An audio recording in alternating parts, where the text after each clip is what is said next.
Today we're going to look at the process of working on a drawing of a subject that is perhaps unfamiliar. Most of us don't draw animals. Even if we do, it would be like figure drawing. Every subject would be different, and so this process would be applied in the same way. And that process is doing a number of sketches and becoming familiar with the big shapes and all the things that we've talked about, angles and planes and tone.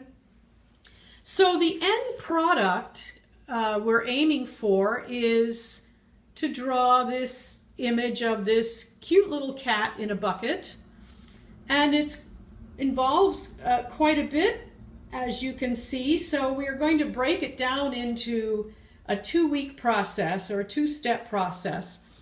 And the first part is to look at the anatomy of the cat. Most of us enjoy doing the fur, doing the markings. The eyes are a different shape. The pupils are a different, well, actually both the outside eye shape and the pupil are different than the human eye, so that's kind of fun. But the structure of the cat's face, in order to make it look three-dimensional, has a very important feature, and that is the muzzle. So the muzzle is shown here. When you're drawing front on, it's difficult to actually see that. Same as when you're looking at a person's face front on, it's sometimes difficult to, if you're drawing the human face from front on, it's difficult to get the nose to look like it's jutting out into space. So looking at the structure of the cat from the side shows this circular part from the side. You can see how the cat has a muzzle. Now we don't have that. Our faces have evolved to come down straighter, and then the jaw tucks up in there, and we have a little more head surface in the back. So understanding the structure can help us to get that sense of the shape of the cat's head.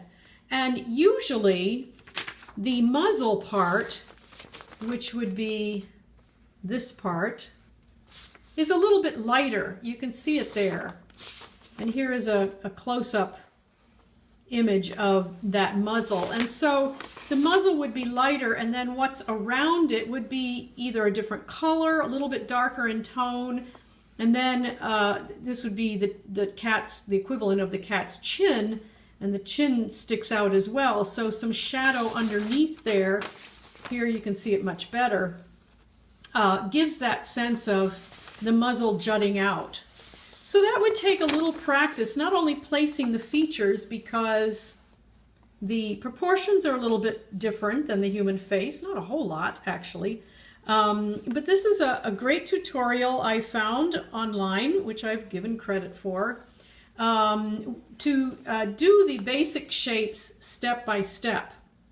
So rather than just diving in and beginning to draw around and getting the shapes and doing the bucket and diving right in with color, I find it helpful to do some preliminary sketches until I become a little more familiar. It's always better to draw from life, so if you have a cat, you can study. I did some drawings of a dog, a family dog we had years ago, and I would draw him usually when he was asleep, because he moved too fast for me to do it when he was awake. But anyway, and even if you don't know cats, and you don't even necessarily like cats, this is a great exercise in approaching something that is unfamiliar and learning how to develop a skill of anything that we're not familiar with. So these were some of my preliminary sketches, and I did them. These were preliminary sketches for bottles from a class we did before. This was my first. He looks a little bit like a lion. Here he looks a little cross-eyed, but I felt like each time I did it, I got a little closer to a cat-esque look. The tools I'm using a requirement would be a pencil of some sort and an eraser. Those would be very important to have. I find this tool very helpful. This is just a big graphite tool, and I could, especially for the fur, I didn't want to get any sharp lines, so I found that helpful. But achieving the same thing could be done by holding the pencil on its side. So, and then the electric eraser is not a necessity. One could use a hard eraser with a nice sharp edge, but I happen to have this electric eraser, and I was having fun trying to get some whiskers in with that. So I continued with my sketching, and then was ready to do one where I ever so slightly indicated the cat's leg there as it might come out of the bucket. So I might do a few more of those. Then I would do the same kind of studies with colored pencil, because that adds another element.